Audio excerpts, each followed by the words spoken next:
नमस्कार। आज हम इंटरनेट की एक छोटी सी लेकिन बड़ी ही अजीब सी गुत्थी सुलझाने वाले हैं।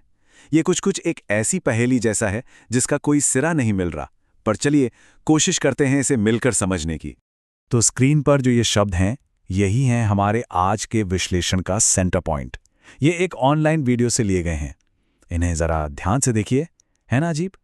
पहली नज़र में तो ये बिल्कुल बेमतलब लगते हैं। और बस यहीं से शुरू होती है हमारी पड़ताल। क्या ये सिर्फ ऐसे ही बेतरतीब शब्द हैं या इनके पीछे कोई गहरा मतलब छिपा है? आज हम इसी एक सवाल का जवाब ढूंढने निकले हैं। तो चलिए इस डिजिटल रहस्य को सुलझाते हैं।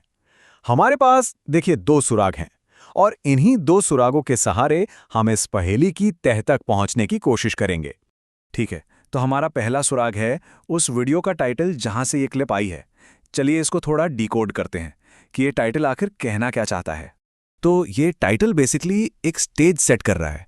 ये बता रहा है कि इसमें 2 जाने माने नाम शामिल हैं, प्राइम और खाबी लैम, और उनके बीच कुछ क्रेजी हुआ है, मतलब कुछ अजीब सा। हैशटैग से पता चलता है कि ये किसी बड़े ट्रेंड का हिस्सा है। मतलब साफ है, टाइटल एक बहुत ही स्पष्ट कहानी का वादा कर रहा है। अच्छा, अब आते हैं हमारे दूसरे सुराग पर, और ये पहले वाले से कहीं ज्यादा रहस्यमयी है। ये हैं वो असल शब्द जो वीडियो में बोले गए। देखिए, ये शब्द फिर से सामने हैं, टाइटल के बिल्कुल उलट। इनका मतलब एकदम से समझ नहीं आता। ये किसी जानी पहचानी भाषा जैसे तो बिल्कुल नहीं लगते, लेकिन क्या इनमें कोई पैटर्न छिपा है? अच्छा, एक काम करते हैं, इन शब्दों के मतलब को थोड़ी देर के लिए भूल जाते हैं और सिर्फ इनके स्ट्रक्चर को देखते हैं। देखिए, एक पैटर्न साफ दिख रहा है।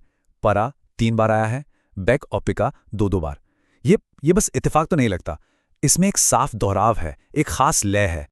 तो सबसे जरूरी बात यहां यह है कि ये ट्रांसक्रिप्ट एक नॉर्मल भाषा की तरह काम नहीं कर रही। ये म्यूजिक जैसा ज्यादा है या किसी मंत्र जैसा।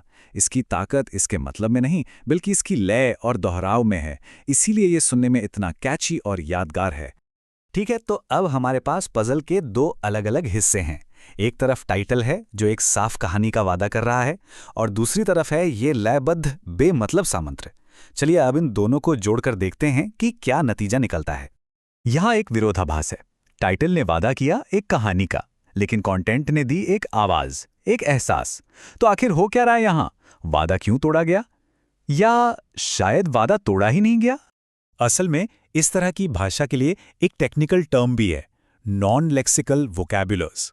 मतलब ऐसी आवाजें जो शब्दों जैसी लगती हैं पर उनका कोई खास मीनिंग नहीं होता। इनका इस्तेमाल सिर्फ एक लय और एहसास पैदा करने के लिए होता है, बिल्कुल म्यूजिक की तरह। और ये बात समझते ही हमारा पूरा विश्लेषण एक ठोस आधार पर आ जाता है। तो अब आते हैं बड़े सवाल पर। इस तरह का कंटेंट जिसका कोई शाब्दिक अर्थ नहीं है, वो आज के डिजिटल दुनिया में इतना असरदार क्यों है? इसकी अहमियत क्या है? देखिए, इस कंटेंट का असली मकसद जानकारी देना है ही नहीं। मकसद है एक यादगार, शेयर करने लायक पल बनाना, एक ऐसा अनुभव बनाना जिसे लोग महसूस करें, समझे नहीं। ये एक ऐसे इनसाइड जोक की तरह है जिसमें हर कोई हिस्सा ले सकता है, चाहे वो कोई भी भाषा बोलता हो। तो इस बेमतलब कंटेंट की असली ताकत इन्हीं चीजों में है। पहला, ये जिज्ञासा जगाता है। लोग रुककर सोचते हैं, भाई ये क्या था? दूसरा, ये बहुत आसानी से याद हो जाता है और इसे दोहराना मजेदार है। और क्योंकि इसका कोई मतलब ही नहीं है, तो भाषा की कोई दीवार ही नहीं है। और आखिर में ये ध्यान शब्दों से हटाकर परफॉर्मर की एनर्जी और उसके हाव भाव पर ले जाता है। तो एक ऐसी दुनिया में जहां हर तरफ जानकारी का ओवरलोड है, क्या सबसे शक्तिशाली संचार वही है जो कहता कुछ नहीं पर महसूस सब कुछ करा देता है? ये एक सोचने वाली बात है।